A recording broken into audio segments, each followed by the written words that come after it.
समझौता भी रद्द कर दिया जो जवाहरलाल जी कर गए थे। मोदी जी ने स्पष्ट कर दिया, खून और पानी एक साथ नहीं बहेंगे। पाकिस्तान के सारे व्यापार के दरवाजे भी बंद कर दिए। ट्रेड और टेरर एक साथ नहीं चलेंगे। और उनको कहा कि अब की बार अगर हिमाकत की तो जवाब ऐसा मिलेगा जो आपकी पुश्ते याद करेगी, पुश्ते याद करेगी। भाइयों बहनों, जब ऑपरेशन सिंदूर के बाद मोदी जी ने निर्णय किया कि ये देश का मसला है, सारे देश के एमपीज, अलग अलग पार्टियों के एमपी मिलकर दुनिया के हर देश में जाकर पाकिस्तान का आतंकवादी चेहरा दुनिया के सामने बेनकाब करेंगे। सर्वदलीय प्रतिनिधिमंडल बने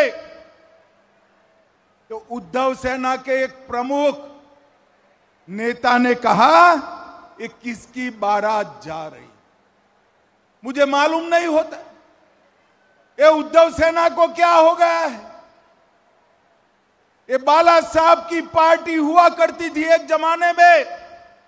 आज बाला साहब होते तो ऑपरेशन सिंदूर के लिए मोदी जी को गले लगा लेते, गले लगा लेते। और ये उद्धव सेना सर्वदलीय प्रतिनिधिमंडल जिसमें उनके भी मेंबर गए हैं, उसको बारात कहने का काम करती है।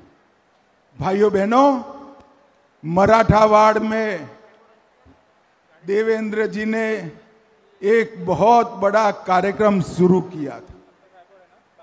यहां के हमेशा अकालग्रस्त इलाके को पानी से लबोलब करने का, और 2019 में 40,000 करोड़ की लागत से मराठावाड़ वाटर ग्रिड प्रोजेक्ट चालू किए। 11 प्रमुख बांधों को पाइपलाइन से जोड़कर हमारे मराठावाड़ के एक एक गांव में, एक एक खेत में पानी पहुंचाने का काम शुरू किया था। और बीच में धोखा देकर अगाड़ी सरकार बनी, उसने पूरा काम रुकवा दिया। अब देवेंद्र बाबू फिर से मुख्यमंत्री बने हैं। ये 5 साल में मराठावाड़ के एक एक गांव में पानी पहुंचने वाला है। और सम्राट अशोक के समय से हमेशा अकाल को झेलने वाला एक किसानों का प्रदेश पानी से लबोलब हो जाएगा। कोंकण और कृष्णा बेसिन की सारी नदियों का पानी हमारे मराठावाड़ के गांव में, घरों में और खेत में पहुंचे, ऐसी व्यवस्था होगी। आज एक विशेष बात भी मैं करना चाहता हूं। मोदी जी ने अपनी महान मराठी भाषा को क्लासिकल लैंग्वेज ये उपनाम देकर पुरस्कृत करने का काम किया है। कितने सालों से मराठी भाषा को क्लासिकल लैंग्वेज का दर्जा देने की मांग थी। शरद राव कितने साल केंद्रीय मंत्रिमंडल में रहे, एक बार भी कुछ नहीं किया। मोदी जी ने मराठी भाषा को शास्त्रीय भाषा, क्लासिकल लैंग्वेज का स्टेटस देने का काम।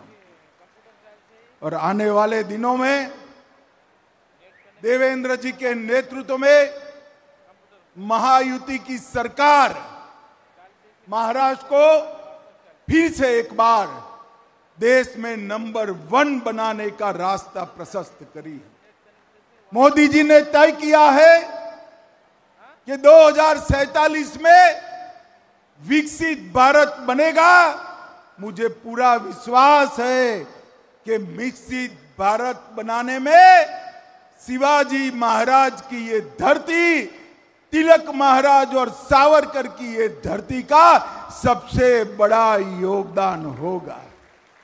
और देश में सबसे पहले विकसित महाराष्ट्र बनेगा और वो ही रास्ते पर विकसित भारत बनने का रास्ता प्रशस्त होगा। आज बारिश होने के बावजूद भी आप इतनी बड़ी संख्या में आए। भारतीय जनता पार्टी की सरकार, मोदी जी, देवेंद्र जी का समर्थन किया और ऑपरेशन सिंदूर को अंजाम देने वाले हमारे सेना के जवानों को आपने समर्थित करने का काम किया है। आप सभी का मैं बहुत बहुत धन्यवाद करता हूं। मेरे साथ दोनों हाथ उठाइए, जरा एक बार उठाइए दोनों हाथ। विजय के संकल्प की मुट्ठी भींचे और प्रचंड आवाज से बोलिए, भारत माता की वंदे वंदे वंदे। सभी का बहुत बहुत धन्यवाद। माननीय चंद्रशेखरजी बावनकुळे यांच्या उपस्थितीमध्ये आता काही पक्षप्रवेश होतील। मी विनंती करेन, माजी राज्यमंत्री तथा 2 वेळा विधानसभा सदस्य राहिलेले माननीय श्री DP सावंत साहेब, थिंकर पॉलिटिशियन अशी ज्यांची ओळख राहिलेली आहे। यानंतर मी विनंती करेन, नांदेड ग्रामीण उत्तर काँग्रेसचे जिल्हाध्यक्ष आणि नांदेड कृषी उत्पन्न बाजार समितीचे माजी सभापती श्रीयुत BR कदम यांचा सुद्धा पक्षप्रवेश सोहळा या ठिकाणी